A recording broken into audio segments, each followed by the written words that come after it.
It's past 2. I used to work for the airline industry. So on-time departure is a very important measurement in the airline. You know, by the way, in the airline industry, we have different definition for online departure. Did you know that? So plus or minus 10 is still considered on-time departure. So you read the statistics carefully. What is the range they use? So I'm glad that we're here together today. I want to come back to what we have been learning these last few days.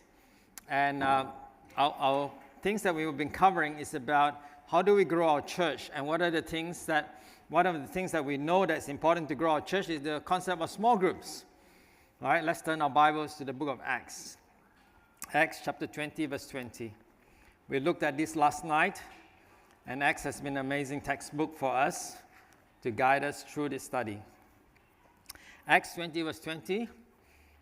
Paul was about to depart, and he called the elders together, the Ephesian elders, and this is what he said to them. How I kept back nothing that was helpful, but proclaim it to you and taught you publicly and from house to house. So the ministry of Paul is very simple. He taught them publicly and he taught them from house to house. So you always have the public component and you have the house-to-house component, not one or the other in that ministry. You know, a lot of times, the things that we do publicly is like a worship, like we're coming together is worship. It's a public thing that we do. When we have Sabbath school, it's a public gathering as well. Do you understand? So Paul preached in the synagogue. Paul preached in the Solomon's ports. He would preach publicly, but yet doesn't neglect him from doing the house-to-house work. So we need both components. There are proponents that come to me and say, oh, just do things publicly. Don't worry about things in the house. You know, just run a fancy worship and it will attract a crowd because it's so well choreographed. You know, when Gateway started, people say, you guys got a lot of young people. Why don't you introduce all this fancy music and this contemporary stuff and all these laser lights and stuff? It will attract the crowd, attract young people. And I say, is that worship? Is that really reverent for worship? No. So I don't believe the model that we should take is to have that kind of public program only. And we don't want to go down that path. We want to create a place where people can build relationship. And that's where house to house is. Because in small groups, we build relationship. So our Sabbath worship is merely a gathering of all our care groups. Do you understand what I'm saying? When you got all the care groups meeting in the different places, when we come together, it is basically a gathering of small groups. Now, of course, if you go to certain parts in the world, like I talk about the work in Iran and in China, where you can't worship publicly, and this is what happened to us with COVID, we couldn't meet publicly, the time will come in the time of trouble where we can't do that publicly, but we can do it house to house. Do you understand? But if we just focus on one side and not the other, we're missing the point, what we're saying tomorrow. Yeah? Is that clear? Yeah. Ellen White says this, the work of God in this earth can never be finished until the men and women comprising the church membership rally to the work and to unite the efforts with those of ministers and church officers. And so how do we do this? The idea of holding Bible reading, she talks about that. Bible reading is what kind of idea? It's a heaven-born idea. It opens the way to put hundreds of men and women into the work. So the idea of small groups, because those days they do Bible reading for the home circle. The ideas of having small groups in the home is very common in the early pioneers' days. And they did that in the small gatherings, and this allowed hundreds of our people to go into the work. And Ellen White says this is a heaven-born idea. Isn't that amazing? Now, when the early Adventist church was growing so rapidly in 1886, there was an article written about the Adventist work. They interviewed a leader of our church called Elder Starr. And the guy interviewing him, Elder G.B. Starr, the interview Elder G.B. Starr was from Indiana Plain Dealer. It's a newspaper of the day. In 1st October 1886, page 5. And this is what they say about why is Adventist growing so fast. He says, Bible reading is another class of work. The workers go from where? House to house. holding Bible readings from 1 to 20 individuals. What does that sound like? It's a care group. It's a small group model. Last year, they gave how many? 10,000 of such Bible reading. In addition to this, every church has a missionary society. Every one of the members does more or less missionary work, such as selling books, loaning and giving away tracts, obtaining subscription for our periodicals, visiting families, looking after the poor, aiding the sick. Can you see what's happening? That's why early Adventist church was growing rapidly, because we were doing things publicly and house to house. Unfortunately, today, we have neglected this part. We spend a lot of energy here, which is nothing wrong in that. They're all good things, but we don't do the work in this part. And that's why we're not getting the results as God wants us to have. And it's important. What do we do in the homes? Well, basically, the model is found in Acts chapter 2, verse 42. Acts 2:42 says, and they continue steadfastly in the apostles' doctrine, in fellowship, breaking of bread, and in prayer. 4 things. They were food, there was word, there was sharing, and there were prayer. That's what the verse says. They were in apostles' doctrine, the word. There was fellowship, they were sharing. There was breaking of bread, there's food, and there's prayer. By the way, food is important, isn't it? How many of you had a good lunch today? How many of you have a good lunch? Let me have a look. Oh dear, I'm in trouble now. I'm in trouble keeping you guys awake. But you know, there's something about food, isn't it? When you eat with somebody, you build this bond and connection with them. And imagine if you're new to this church, and you just came to this church and somebody said, hey, you're new to us, why don't you come over my home for lunch? And you have a nice Sabbath lunch together, you get to know each other and get to know each other well. Next Sabbath, when you meet each other again, how do you feel? Do you feel connected? You do. There's something about eating together. I don't know, maybe I'm Chinese, right? I like food, isn't it? Italian does the same? Macedonians? Any Macedonians? Zambians? Zimbabweans? Yeah? Food is important? Malawian, of course. Food is important, man. What's going on? You're not my friend until you eat first together, right? Yeah. You know, with my Asian culture heritage, when I do business in Asia, it gives me a bit of an advantage, because I believe in Asia we have a term. In Chinese, it's called guanxi, which means relationship. If you don't build relationship, you don't get any business at all, right? It's about building relationship first. But you know, but my other colleagues, they don't think like that. They don't have this mentality. So they go and drive and run business, and only when they win the deal, they bring the customer out and celebrate and have a drink together in the pub, right? This is their mindset. And I go like, no, that's not how I operate. The way we operate is that we go out for dinner with our customer, whether we got a deal or not. Right? We just go out for dinner, play some golf, go for dinner, play some golf. Right? You build a relationship. And they get to the point where they actually trust you as a person. They trust you as a person. And you know, they had a hard time dealing with me, because I'm this foreign director that comes into business in China, and you know, they like to drink. Oh, they love to drink. Drinking is a part of the culture, you know. Whether you go to Japan, you know, you got your sake. Whether you go to Korea, you got your rice wine. Whether you go to China, you got a Moutai. You know, you got all these high alcohol content spirits. They love to that, and they like to force you to drink as part of their mateship, you know. It's part of their mateship. And I keep saying, no, I don't drink. Why are you drinking orange juice? No, I'm not drinking that stuff, right? And you got a great opportunity to share with them. But gradually, they realize, number one, I don't drink. Number two, you know, I don't smoke with them. And they go like, how are you going to do business if you don't build? I said, no, you build relationship based on your words. Let your yea be yea, let your nay be nay. If you try to sweet talk people and have no integrity of your words, you lose your business. Does that make sense? It's not about the drinking. It's not about the smoking. It's about your words. And I tell you, after many years of being there, I realized that why I win deals for my business, because the people said to me, Johnny, I can trust your word. If my project go belly up, I can call you and you can help me to sort it out within your company. Because your yea is yea, your no is no. Does that make sense? I think so. You know, people come close to us when we're in close proximity. Like having a meal is close proximity. Likewise, how do people know the gospel? You're trying to sell the gospel of Jesus Christ to people. You know, they need to come in close proximity. That you're who you are. You're the real McCoy. You know, you're not You're not a used car salesman. You're actually, oh, excuse me if there's a car salesman here, but you know what I mean. You're not switching stuff, right? You're not saying what is not true. So it's really important to come in close proximity, because in the program side, we can all put up a front. I come to church, you look nice, dressed pretty and well, and nice suit and tie. How are you this morning? Happy Sabbath. Yeah, happy Sabbath. In your mind, you just got fired from your job, and but we say happy Sabbath. Because we can all put on a facade in the program. But in the house to house, that's the real deal. People get to know you, whether your faith is real or genuine.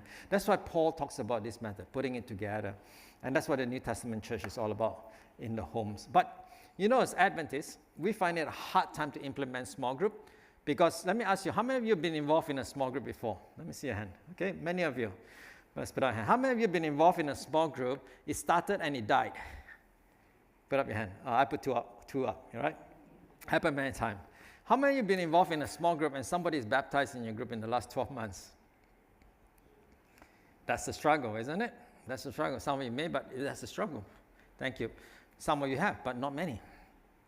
The objective is to be able to get to the point where all the small groups have an opportunity to proclaim the gospel publicly and house to house. By the way, you can run the health cooking class, you can run children program, but I tell you, it's a big step for secular people to walk from a children program straight into a church worship. Did you know that? It does happen, but it's rare. It's easier if they come into a home first before they come to a church. That's the honest truth. And I think you guys believe it. So I went and I've been teaching this for a long time, this concept of small groups for a long time. We call it care group, Christ's attitude reflect everybody. Christ's attitude reflected in everybody. Why do we do that? It's because I believe this is the New Testament model. But I remember giving a talk at Andrews University in our seminary. And as I gave the talk about our case study, how the Lord has blessed, among the 200 pastors, one of the pastors put up his hands at the back. He said, Johnny, I got a question and comment. I said, what's the question? My comment is this: small group does not work in the Adventist church. I don't understand why it works in your church, but it just does not work in the Adventist church. It works in Sunday churches. It works in Pentecostal churches. It works in charismatic churches, but it does not work in the Adventist church. I said, I don't understand why it works in Gateway. I've been thinking about that question. It's a very good observation. It's the honest truth. In some parts of the first world, especially Europe, Australia, and UK, we're struggling to do small groups in this part of the world. But yet it is a model that we believe in Scripture and spirit prophecy and so on. And I believe there's some truth in that, why it doesn't work in the Adventist church. And I realized because of 5 things that are obstructing it from working. There are 5 things that obstruct from working. If you can unpack and sort these 5 problems, there's a good chance that you can implement it. But if you can't resolve these 5, it will remain to become a problem in the church. So why does it fail? Number 1, it's because we're too fixated on programs. There's many programs in our church. And don't get me wrong, because we run by department, so therefore we organize by program. So in a program-based church, one of the things we need to do is to work. Our solution is to use a harvest model. I'll talk about that later. To deal with this, we need to have a clear model to sort this problem out. Let me illustrate. A local church is normally organized by department. Is that correct? And every department gets a way to plan some programs at the start of the year. And that's normal, and that's the normal planning of a church. And then, on top of that, the conference have departments. The same departments, youth department, health department, they also run programs. The unions have departments, division have departments, GC have departments, and finally all that program flows and you try to fit it all within the church calendar. Right? You got all the VBS, all the Pathfinder camps, all the Christmas programs, all the food bank activity. You fit in your schedule, suddenly your schedule look really packed out, and it pretty much is how did I go back that way? It pretty much fills up to a point where it actually looks like this. So our calendar looks like this. It's full. Lots of things being planned. And all the workers work so hard for the whole year delivering the program, the adventure program, the Pathfinder program, the food bank, the community service, the cooking demo, the health talks, the depression recovery, right? We run all this fantastic stuff. And at the end of the year, all our officers look like this. They're exhausted, right? And Norman Committee had a hard time finding the next replacement next year. because it's been going on for like this. So the way to solve it is to look at Jesus' model. And the way is go to John chapter 4. John chapter 4, verse 35. John 4, verse 35. Okay? John 4, verse 35. This is talking about the harvest. The Bible uses the concept of harvest in the concept of soul winning. Harvest metaphor is very, very powerful metaphor. It says here in verse 35, Do you not say there are still 4 months, then cometh the harvest? Behold, I say unto you, lift up your eyes, look at the field, for they are already white for the harvest. Now, you keep reading it. Jesus used the concept of soul winning in the concept of a harvest. How many of you have a veggie garden in your backyard? Some of you have a veggie garden? All right. If you have a veggie garden, here's the point. Would you get a harvest if you don't sow? All right, what if you just sow it and leave it there? Would you get a harvest? No, you have to cultivate, don't you? You have to take the weeds out, you got to fertilize it, you got to water it, right? What if you grow all that and you have it, all the fruits hanging off the tree, but you do nothing with it? You don't harvest with it. Just hanging there, beautiful, nice and red and green and beautiful. What will happen? The birds will harvest it, right? The birds go after it first, right? But what if you harvest too much, right? You harvest it all, you take it all off the tree. What do you do with it if you don't give it away to your relatives and your enemies? No, I mean, give it away to all the nice people, right? What do you do with those harvests? You preserve it, right? You dry it up, you can it, whatever, isn't it? So the concept of agriculture is very common in Jesus' days. Look at it. John 4 talks about the one who sows, the other reaps. Matthew 13 talks about the parable of the sower sows the seed. There are 4 different kinds of soil, remember that? Okay, so the concept of it is to do with soul winning. The wheat and the tares, the growing the seed. So the Bible says you reap what you sow. So if harvest is the model that the Bible uses, shouldn't we operate our church calendar following the harvest model? Okay, those of you who own a garden, veggie garden, do you expect at least some harvest every year? How many of you plant something and say, I don't expect anything this year? It doesn't make sense. If you plant something, you expect, if you do some sowing and cultivating, you expect there'll be a harvest. Does that make sense? You do, right? So likewise, but yet in the church, we do all this sowing program, all the depression recovery, all the cooking demo, all the children program, all the adventure, but we don't expect a harvest this year. Why? It's not natural. It makes more sense that there is a harvest to come if we believe that the Spirit of God is moving. So it is like a funnel. Can you see a funnel? We call it the farmer's funnel. It starts off very big because when you sow, you meet a lot of people in the community. You might do a health expo. You meet 100 people in a health expo. But then some of them will come to the next program, and get less and less people. Does it make sense? So it's like a funnel. You go from sowing, cultivating, harvesting, and nurturing.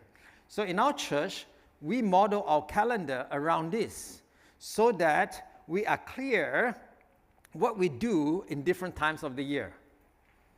Now, I'm not a good farmer, right? Because I'm just an amateur city guy trying to grow some vegetables. Now, if I grow vegetable in the middle of winter, what hope do I have? Do you think pumpkins will grow in the middle of winter? So you got to sow it at the right time, isn't it? It makes sense, right? Last year I had such a good harvest of pumpkin. I had 20 pumpkins. It was so yummy. But this year I planted so late. I don't know whether I'm going to have a harvest or not. But the timing is important. So you work through the schedule. You time it and you work. So for us, this is the northern hemisphere. Let me switch. Okay, let's look at the southern hemisphere. Okay. So for us, in August, we tend to run an evangelistic meeting. Why is that? For us, it's because we're trying to find a time slot that suits the people group that we're reaching out to. If we're reaching out to a certain people group in the community, we need to find a time slot that suits them rather than suits us as a church. Too often, we are not customer-centric. Too often, we are self-centric. We're self-resource. Oh, we can't do it this time. We have no resource. We are No. We're supposed to be customer-centric, right? So we got to see where they are going and when they're available to come to the meetings. So February to April is a time generally for sowing. And then we cultivate relationship in May, July. we do a harvest program, and then we nurture it in September to January. That's generally our schedule for the year in our church calendar. And when we do this, it helps all the ministries to align together, to work together towards the same goal. If you don't, every ministry will just do their own thing at their own time without a clear overall arching plan for the church. So we will do like community service, care groups, camps, social, sports, literature, health, all pretty much early in the year, finding as many contexts as we can. And then we'll bring them into care groups, visitation, and Bible study. We kind of get into some cultivation of relationship, and then we bring them to an evangelistic program, and then we do discipleship, we do further Bible study and training down that end. Does that make sense? It's a very systematic way of looking at church calendar. Now, what if you plan to run a program here, let's say August? You see, we like that in Melbourne because, Melbourne winter is very cold. So you don't run evangelistic meeting in July. People don't want to come out. Sunset's too early and all that. And in midwinter, kids get sick. They get their flu, the stuffy nose and all that. One kid is down, the whole family is down. You can't get people to come out. So sometime in spring, and it's the best time. But you see, we can't go too late in September because that's when uni students have lots of assignment and they got a lot of project due. And come October, they're facing exams and finals already in November. So we're not running. So we're always thinking, what's the best for the target audience we're reaching out to? And for us, early August, worst case, first week of September, that's our window period to run an evangelistic program. And then we build everything around that. Now, what if we want to run a program here, and then the women ministry say, we got to go to a camp in August. Hang on, we're running evangelistic meeting, but women ministry say we want to go to camp. Oh yeah, because the conference is running a camp during that time, and we have to send some people to this camp. Now, what would you do as a church board? Do you understand the problem? Because so many programs, idea that's always coming to the church that we have to make a decision how we will run our church. Now, if I ask the woman ministry leader, what's your purpose of the camp in August? What's the purpose of the camp? I'm not against the idea of women ministry. I think it's important to have a camp for women ministry. But what is the purpose of the camp? Our camp is because, the ladies been working hard. They're cooking all the potluck. They're doing all this children ministry stuff. We need to give them a break. It's the time for them to bond together and have some fellowship, have some friendship. I said, that's fantastic. That's a great idea. And we call that nurturing. It's not harvesting. So why didn't you run that camp during that time? So I'm not against to shut it down because nobody likes their program to be shut down from different ministries. Everybody's program is the most important, right? Because if you say, what about if we run a health talk in this program? The health leaders say, let's do a health talk here. Let's invite all these people. And you go like, what's the purpose of the health talk? It's just to find new contacts. That's fantastic. Let's call it sewing. Let's do it here. Do you understand? But the problem is that if you shut it down and go like, we can't run a health talk in August. Pastor, elder, don't you believe in the health message? It's the right hand of the gospel. How dare you shut this down, right? People get upset. So if you have a calendar that is systematically following the harvest or agriculture model, everybody in the different ministry work according to that schedule. Does that make sense? If you live in a village, some of you may have lived in a village before, when it's time for harvest, it's all hands on deck. Isn't that true? Everybody goes out to the field to bring in the harvest. But we don't go separate direction during harvest time. Everybody works towards the harvest. So in our church, we try to teach this concept of the harvest concept to all our leaders, to all our members, so that we can work systematically together without having ministry conflicts with each other, trying to pull in different direction. How come you're not supporting my program? But don't you believe in women ministry? Don't you believe in health? We become this sort of conversation. We don't want that kind of conversation. We all work together on the same boat, and we work functioning together. Make sense? If you apply the harvest model, it would help you to think about the programs in the church and say, does that fit into the model or not? And if it doesn't, schedule it at the right time. That's where the resource will go to. So this is an important step. So in the harvest model, basically we want to close the loop. We want to close the whole loop. Oops, what happened here? Okay. I don't know why did they do that? Okay, let me just put that. There's a concept called closed loop. All right, we have to close the entire loop. If you run something at the start here, but you can't bring them to the next step and to the next step while you're running that program. I work in Oracle, and targets and sales are very important for our sales guys. Everybody, I have sales teams. I have some sales guys, they are fantastic in building customer relationship.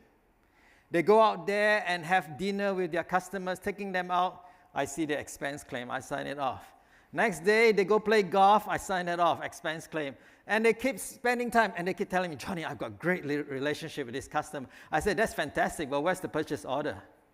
When are you going to close the deal? They don't close any deal. They're just building, they're just sowing, but it doesn't go to the next step. And it's costing the company money. I'm signing all this expense claim. Oh, the deal will come. It never came. I tell you, in the church, we do a lot of sowing, but we don't have the next step. I went to discuss with one church leader. I was doing some help. This is a 300 people church. I sat down with the Pathfinder leader there. They said, Johnny, I'm so tired. I've been running Pathfinder for 6 years in this church. Last 3 years, I've been the leader. And there's no one else wants to do it. Oh, but we got so many kids from the community coming. Oh, but nobody wants to do it. I say, why? Isn't it great you got community kids? Yeah, even the parents are coming. Yeah, but I say, so what happened in the last 6 years? Was any soul won to the kingdom? No, but the kids have a great time. But it's so tiring, Some of the sicker parents, they just drop off the kids there and they go shopping. We're like the cheap babysitters for them, right? We feel that way. I know we shouldn't feel like that. We should be Christian, right? We should accept everybody, right? But I say, look, where's the next step for these Pathfinder kids, adventure kids to go to, for the parents to go to? Oh, I haven't thought that far. I'm so tired running this program.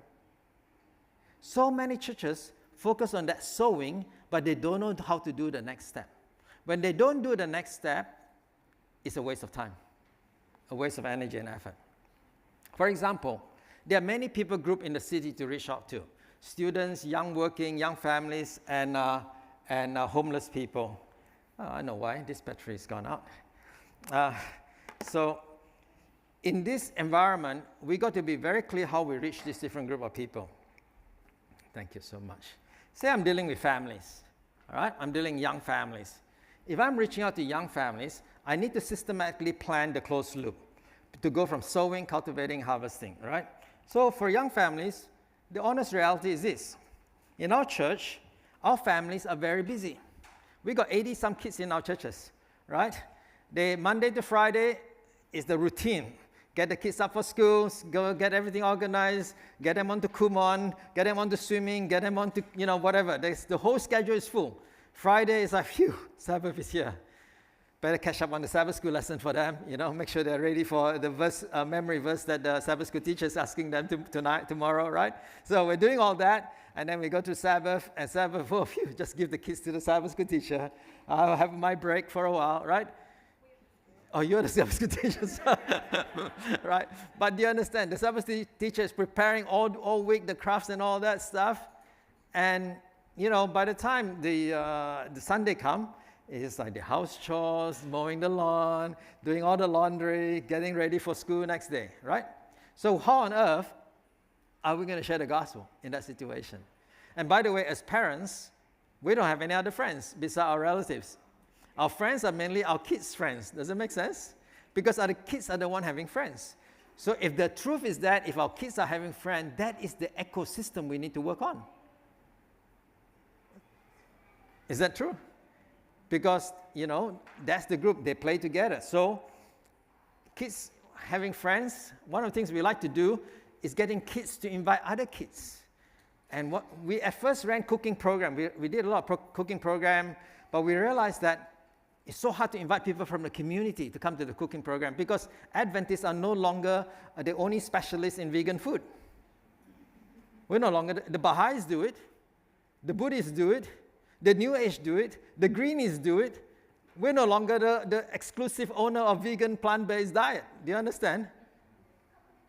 It's by the way, the fastest search for the most search for recipe on Google is plant-based diet. Did you know that? Yeah, you look at Google trending, you see it's one of the most searched recipe item online because it's one of the fastest growing segments. Gluten-free, wheat-free, sugar-free, fat-free, nut-free. We're free of everything. Free of nutrients even, right? So we got to a point, it's quite extreme, some of the stuff out there. But here's what we found out. Instead of targeting the adults to come to the children cooking program, we say, let the children be the missionaries to invite other children, and we run kids cooking school. And the kids inviting other kids in school, because the kids have more friends than you have, they will invite the parents that come with it. Does that make sense? So we did, and the next thing is that we run a health retreat, and then a small groups for families, and then Bible studies, and then Bible lectures like a Harvest program, then discipleship training, and the new parents become a co-worker. Can you see how much it takes to close that whole loop? That's why, as a church, if you're trying to reach out all the people group, it's very unlikely. It's very unlikely. As a church, when we are about 100, 150 people church, I told the church, we can probably only reach 2 people group at most, because it takes all this resourcing to make it effective. A lot of times, we do a lot of resourcing here in sewing, cooking program, depression recovery program. We do all this, but no resourcing on the other part. And no wonder we don't get any results. Because all the energy gone here, because we're doing programs, the sewing program for all the demographics. You have no time to do for all the demographics. We have to be focused. One thing I learned from business. How many of you in business here? Anyone in business here? Running some work for corporate life? Have you ever heard of something called customer segmentation? Anybody heard of this term? If you're in business and marketing? If you don't segment your market, you don't know what to market to. That's the honest truth. The gospel is the same. But some people say, but Johnny, shouldn't we reach out to everybody? Of course we should reach out to everybody. That's what the gospel commission is. But if you focus on one people group, the other people will come along with it. If you focus on the kids, and the kids will bring the parents will bring the grandparents. Do you understand? But you need to have a clear target group to reach out to. And your marketing works along that basis. So you sow, you cultivate, nurture, and so on. Here's a story. This girl, her name is Abigail. She's our eldest, one of our church elders' daughter. And this is a classmate who goes to her school. This girl, Nora, she's actually attending the Adventist school that she goes to, and the parents are Christians. They became good friends in school. And Abigail had some needs, and so the parents let them hang out a lot together as friends. They did activities together. So this is her parents, Nora's parents, and this is our church elder and his wife and her daughter. And they became good friends because through the kids' friends, the parents became friends. They did things on Sunday and so on. So one of the things that we like to do is called Healthy Kids Cooking Class, age 5 to 12 years old. Instead of running adult cooking, we do that too, but we run kids cooking. And what is kids cooking? It's like Junior Master Chef, right? That's what it is. The kids come, they get all these ingredients, so we have an instructor here, and a video for the kids. And the kids, this is Abigail, and she invited her friend Nora. And the kids have different activities. And we told them, if you come to 3 or 4 of this program, you get an apron, a free apron as part of this whole thing. So there's a bit of incentive for them.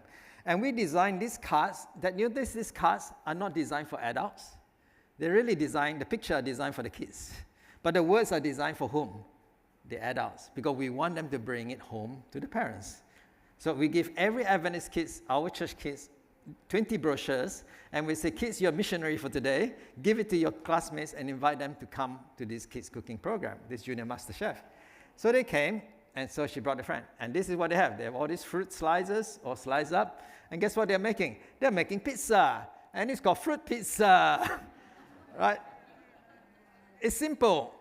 It is simple, but it's creative, and the kids are having fun. Now, when the kids are having fun, do you think the parents will be happy?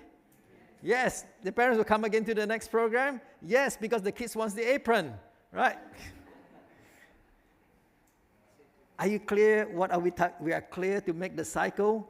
Now, if you just stop there and do this sewing, you didn't follow the harvest model. You didn't get it.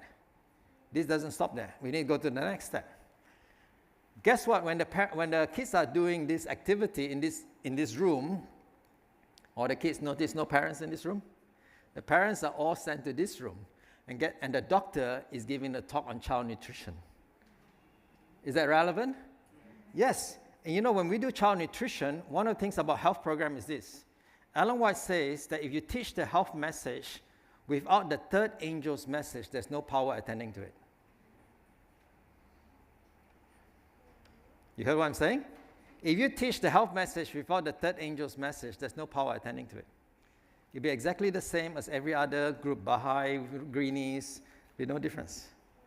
We teach the health message in the context of the third angel's message. When we talk about nutrition, you're going to talk about food supply problem at the end time. Isn't there a lot of food supply issue? Hey, have you heard of H5N1, avian flu that's killing all this food supply? Have you heard about the water crisis? When we talk about water, we're talking about, if you don't link the two, and you just talk about, oh yeah, nutrition is good, you got this portion, you got this amount of salt, talk about every health things, but don't talk about end time health and nutrition problem, there's no power. No power. It sounds exactly the same as everyone else could teach. If you talk about water and the importance of drinking 8 glasses of water, doctors are telling you that, Baha'is are telling you that, Hindus are telling you that. What's the difference? But if you don't talk about the water issue of the end time, you don't talk about Jesus, the water of life, there's no power attending to this. So linking the two is vitally important. But one thing I learned about health message is this. Pastor Finley taught us this. He said, Johnny, Pastor Finley said, when you teach the health message as an entering wedge, make sure you don't bait and switch. You know what's bait and switch technique by salespeople? They bait you, but they switch to sell you something else, right? They bait you to come in, but they're upselling you to something else, right? People don't like it. Nobody likes a bait and switch model in sales. So he said, because a lot of times we do health program, and then we all look for a bridging program to bring to spiritual. Do you understand what I'm saying? I hear a lot of people saying, well, let's do the health program, and then let's bridge to the spiritual program. Doesn't work. You know why? People say, you're bait and switch to me. I came for a secular program. It was all secular, and suddenly you're telling me Bible. What's going on here? It's very dishonest. Do you understand? They feel that you're deceiving them. So for us, every health program that we run always have a spiritual component. Even if it's 5%. If you talk about mental resilience, we got a doctor to talk about for 95%, 5% at least will have some Bible component. There will be a prayer mentioned in that meeting. Because then we blend more and more spiritual content as we go along. Does that make sense? So we don't believe in bait and bridging to spiritual. We believe in blending in more and more spiritual as you watch them grow. And that's why the doctor will pray, the doctor will say a health talk, he will refer to a Bible, even though he's spending 90% on health, but at least 5 to 10% will be on spiritual. And you'll get more and more as they go through that close loop. You go more and more. So here's the health talk. And then eventually we bring them to a family care group. So there's some of our family care groups. See all the kids there? And me telling children's story to the kids during care group time. And then we bring them to a camp. We have a camp called Healthy Parents, Healthy Kids. It's a weekend camp. And the kids love it. They have activities. They have fun. And the parents are listening to the talks. And then we have a health director of a conference speaking the program. And then some of them will come to worship. Some of them come online. You got to offer both options. Because these days, hybrid is the game. You can't just expect people to come in person these days. That's not going to happen. COVID has changed the world. You got to offer online facility as well. And some of them come to our Center of Influence for more program. This is our Center of Influence in Clayton. We have that facility. And so to cut the story about Abigail and Nora, they became good friends. They came to kids' cooking class. They went to the camp. And they built relationship through the process. And finally, they had Bible study. And this is a picture of them getting baptized as the parents of the program. Amen? Can you get a picture? You need to go through the whole loop before you. So when a proposal comes to our church board in Gateway, and somebody say, oh, I have a brilliant idea. I want to run this sewing program. The board will ask, what's the next step? What's the next step? What's the next step? What's the next step? If you don't give us a plan for the whole step, it will not be approved. Because you're making everybody tired running sewing programs. That's good stewardship. That's good stewardship. Too often we just approve every sewing program. The whole church do sewing all the time, but no cultivating, no harvesting. Everybody's tired, but you yield very little results. It's like you have a garden. You just keep sowing seeds all the time. Oh, today is celery. Oh, tomorrow is a capsicum. Or, you just keep throwing all the seeds in the ground. What happened? It's useless. You feed the birds will come eat the seeds. This concept of a harvest concept is a very, very powerful concept because it reduces and it helps streamline the church programming towards the same thing. Make sense? Any question? Any question about, yes? Just wondering if you missed out on the first stage and you then became involved, did you have to wait until the cycle was repeated? No, different people will come in at different stages. You have some people that the Holy Spirit is sowing in their lives, and they can just walk in straight to even a Bible study. There are people like that. But generally, not the case. But there are people that do that, yes. So the question is that if you come in the middle, do you have to wait for the next cycle? No, you don't have to. God work with the Holy Spirit. The Spirit of God comes in different time. For some people, most people, you have to go through the cycle. Yeah. Question? Johnny, when are you going to come and move to Perth to help us implement this? You need a strategic planner like yourself, Oh, no. I think God will have to teach you guys out there because every local church is different and you know your demographics better than anybody. And so if you know your demographics, you're very clear, who am I reaching out to in this demographic? If you look at a church like Vic Park, did you see the children's story time? Did you see the kids? Now, I'm sure not all the kids are from Adventist homes. I think some of them, maybe most of them are. But when they go to school, do you know how many non-church friends, kids, families they mingle with? So that ecosystem is very powerful. How do we tap into that ecosystem? Yeah. Yes. Or I can repeat the question if you ask. With the family care groups, I struggle to sort of understand how you can do that because for most of our young families, we are at home from 7:30 at bedtime. Yes. And so, I know that I saw pictures of them all being there. Like for our family, that wouldn't work. So So when do we run family care groups for family? Like how do you run care groups for families? Yeah, in our family care group system is different from the uni students, all right? Because uni students can hang out all day and all night. They will talk till the cows come home. But for parents with young kids, preschooler kids, man, 7:30, you don't put them to bed. Next day, they'll be cranky, right? So we don't operate family care groups on Friday night. That don't work for us. What works for us is that care groups for family is on Sabbath afternoon. So if they are preschoolers, they generally run from 4 o'clock in the afternoon, and they finish with a meal about 6 p.m., 6:30 latest. They get home, kids to bed, that's it. But if the kids are older, they're in primary school or early high school, they can run from 6 p.m. to about 9 p.m. And for the kids, for the family care groups that we run, notice one thing. We do not run the family care groups every week. It's too exhausting. And besides, if you run it every week, there's no time to build connection with people because it becomes like another program to run. But it's all about people. It's not about program. So what we do with this is that this is alternate weeks. So you run it, say in a month, you run it in the first week and the third week, okay? What do you do on the second and fourth week?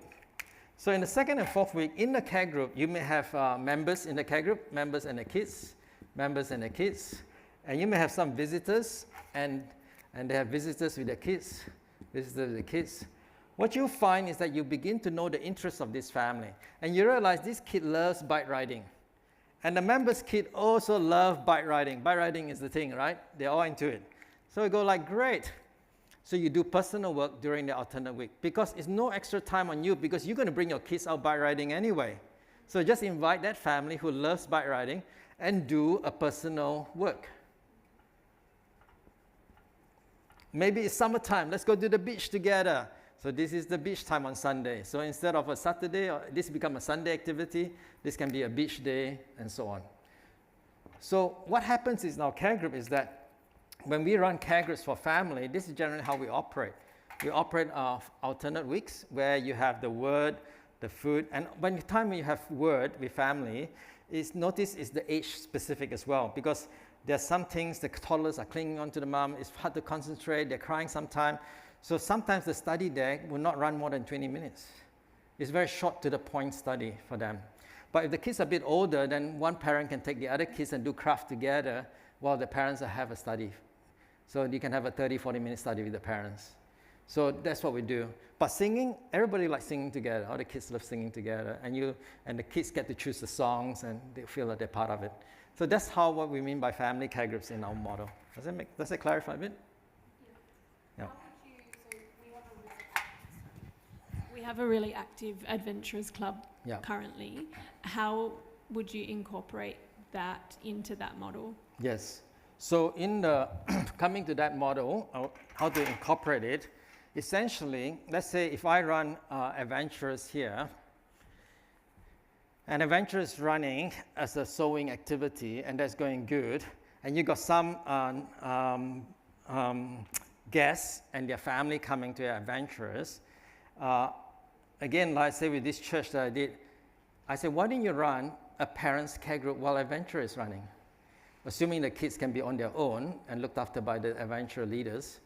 So what they decide to do is that they begin to get 3 or 4 member families that are adults, 3 or 4 parents, and they begin to train them. And so they went through the fast discipleship to train them first. And then they go like, let's pray together for so and so and so and so, because they've been coming to adventures. And they begin to invite them to the care group that is running at the same time as the kids are having adventures. After about a year, the parent got baptized. Because when you deal with adventure kids, you're not going to baptize the adventurous kids. They're still too young. The real audience that God wants you to reach out to is their parents. Because you know the life of that kid is only influenced by you during adventure for that 3-4 hours every fortnight, a month. Whereas that kid is influenced by their parents 24/7. So if you win that soul for Jesus and get that parents to understand the gospel of Jesus Christ, that kid will have a future. So sometimes our perspective needs to change. We're very focused on getting Adventure Monthly program to run, but we fail to see that actually that kid's life will be influenced by if we win the parent's life. And that's what God calls us to do. And so training a few parents to work together and understand what parents' care group is, then you can run. So maybe adventure might run once a month, right? So you may have an adventure that is going on, say, I don't know, let's assume it's on the 4th Sabbath of the month, right? So adventure is running there on the 4th Sabbath of the month, and then you can have like an extended care group that goes with it, right? And so maybe they in the future will say, hey, how about coming into one of these other care groups? So it become a bridge to them. Yeah. We had been just recently discussing having, while Adventures is running, having a quiet area for the parents. Yep. Both members and non-members to chat away from where the kids were. Yes. But that obviously could extend into becoming a care group if there was interest. Yes, of course, definitely. Yeah. And you can have a systematic, intentional chat. Don't be just free for all. Let the word of God transforms life. Not my words, not the words of human beings. It's the word of God that transforms life. So we need to open the Bible in that context. Yeah, makes sense. Thank you for that question. Anyone else? Yes. I'm just looking at the family care group, and you're talking about toddlers having a separate one. What if you have a 2-year-old and a 10-year-old, and obviously their attention span will be different. So in such an instance, if it's one family, how do you split or cater for them? Yeah, we just recently split one of our family care groups, and one of our family care, there were 4 members family working together, And so these two families, the kids were a bit older than this family. So effectively, when they were together at first, the older kids, we get them involved to actually minister to the younger kids. We make them crew leaders, right? They get involved to do the craft, they get involved to do the story, and so on.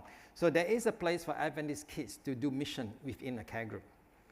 And that's how we get them to sense that. But what's more important is when the family have family worship together, that Adventist kid should hear prayer requests for that non-Adventist family, so that the kids know that they are actually being a missionary in their home. Care group is a powerful platform whereby in the home our children can see mission work. They don't have to just come to Sabbath school to read mission story books from other countries that they've never been to, but they can actually see mission work in their homes. And I tell you, little Nora, who is here, and Abigail invite Nora to come. And when Abigail saw Nora's parent get baptized, she's the happiest girl during the baptismal program, because the family's been praying for that family in family worship on a regular basis. And that's just, you should see Abigail's face during that baptism. She's like as if she's the Bible teacher, you know, she's the one, right? Because they saw a part of that work. And that, I think, carved something in their heart that only the Spirit of God can do. Yeah. So if there are age difference, there's a place for older kids to do that. But as the care group grow over time, and over time the children grow older, we eventually split the care group because we got more families coming, and we try to move it such that certain age group go together, certain age group go together. That's how we did it for that group. Yeah. Yeah. Let's just go to Brent first, and I'll come back to you, Amy. Yeah. I'm questioning about the bigger picture. Mm-hmm. How often have you started this cycle in a church or seen it started? And then what did it look like in the years that followed? So... what do you mean by that? So the question... Continue the cycle? Yeah, so starting it off in a church is a big thing. Yes. And then if it progresses in the church and is continued, then obviously it gets more and more powerful over time. Absolutely. So, and you know, the impact on the church leadership is so amazing that once you see souls won to the kingdom and they're following the cycle of evangelism, people will like, they'll be desired to do it more often. Do you understand? And sometimes the temptation is to do more, but I'd rather go for quality rather than quantity. Yeah. And at times, at one stage, I went into a church and there's a bit of fracture going on between people in the church. And I knew that I can't put in this psycho-evangelism straight away because there needs to be some healing that's going on. So we spent a year sorting that out. Yeah, because we just did not have, we couldn't, you know, when people are hurting each other in church, why would Jesus send somebody to walk into your church and get hurt? It does not make sense. So we had to do some healing first and work through that. In a way, it's like farming. If you have, I just moved into a property recently, about a year ago, and I tell you, the weeds were all over the place. There were blackberries, there was stuff. You know how long it takes to clear all that out, dig up all the clay that is there, the topsoil is being washed off. Do you know how long they took to just prepare the soil? It took a while. And so sometimes for some churches, you need to prepare that soil first, and before you can start sowing. So we have to do that. But once you get into the cycle, when you start nurturing, you realize that, hey, this is great. It's exciting. I see fruits. You're more excited to go on. And one of the reasons why we can't find people to do roles in a different ministry is because they don't see any fruits. If you see some fruits, you'll be excited to continue. But if you don't see any fruits, it's very exhausting in the ministry. Does that make sense? Yeah, so that's why it's vital. It's a good question. Thank you for that. All right. Amy's got a question, and somebody got a question in the back here too. Let's. Amy, do you want to wait for? Oh, you can wait. Okay. Yeah. Let's go at the back here. Johnny, I don't know if you're familiar with Milton Adams, what he's doing in the States in regards to the simple church model that he's using over there. Yeah, Milton's a friend of mine. I'm not very familiar with that Yeah. model. How does that differ to the care group model that we're looking here? Okay. Very different because depends on how, if you go back to it a little bit more, Milton Adams advocates something called simple church at home, right? And that concept called simple church has been around for a while. Probably of all the conferences in Australia, this conference is the one that's been considering that option. Now, I know Milton going back when he was talking about growth groups 20 years ago. So growth groups was similar to care group. In fact, when I look at his training material and care group, almost identical. However, Milton then moved towards simple church model. And simple church, if you study the history of it, you know where it comes from. It doesn't come from the Seventh-day Adventist denomination. It comes from evangelical schools that teaches that concept. A famous evangelical professor called Neil Cole advocates that as well. Now, simple church at home assumes one model. It assumes the model that we can run small groups and worship, church worship, in the home. We don't need corporate church. We don't need to have the tradition of running a facility, programs in a church, and so on. We can simplify all that. That's why it's called simple church. We can simplify all that, and we can church. In my conference, I was on the conference executive in Victoria for 6 years, and there was some experiment with that. One of the trainers came here from Victoria to Western Australia, and he was allowed by our president to experiment with that. And I was an executive looking at the result. And the result is very simple. Number one, the simple church model had the difficulty because it focuses all the house to house, but not the program publicly. Acts 20 verse 20 is clear. Paul taught publicly from house to house. So the two must come together. Number two, governance is very hard in simple church model. I remember one simple church in Victoria experiment, the leaders were told, how come you don't return any tithe to the conference? Oh, we don't collect any offering in our worship at home. You don't collect any offering? Do you collect tithe? No, we don't collect tithe. But if you want tithe, just take 10% from the offering box and donation box, and you can take it back to the conference. Now, that's not the teaching of tithe. Do you understand? So eventually, that group became a Sunday church group. Did not become a Seventh-day Adventist church. So I have questions about this model. Milton tells me when I last saw him at the general conference, he was standing next to me. We were in a different booth, just next to each other. And I asked Milton, how many do you have I've read your PhD research.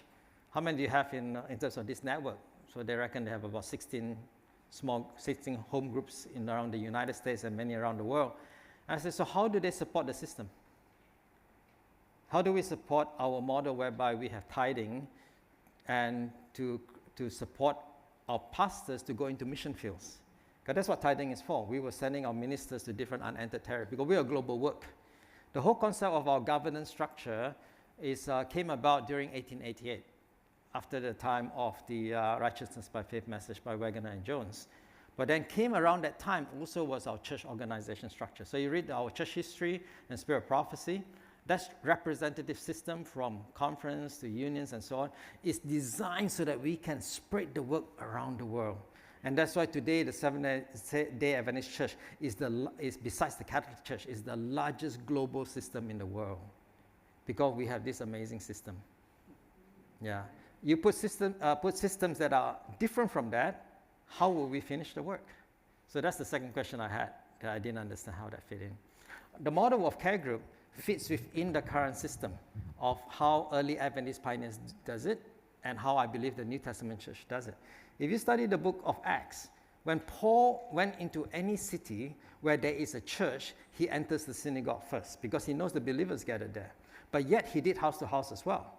When he arrived in Philippi in Acts 17, there was no church there. So he went to the river and he met Lydia. He met other women that was praying by the river. So can you see, in the situation where church is not functioning or not allowed or not available, Paul went and win Lydia, and Lydia's house became the first missionary center in Philippi. right? If you're in North Korea, if you're in China, you're in Iran, okay, fair enough. There's no way you're going to run public church service. So that's why those home church make sense. But today, we still have the opportunity, I believe, to run our home groups everywhere, but yet there's a place for corporate church activity as well. But the time will come, in the time of trouble, like COVID, you saw it. This will be shut down. Yeah. But why precipitate the problem? You might as well leverage on what you have now, use the benefits of what you have now, grow the kingdom of God. Corporate church, though it may not exist, denomination may be shut down even because we are preaching a message that's not acceptable by the world. The government may even shut it down. They say you're doing vilification. Laws will go against you.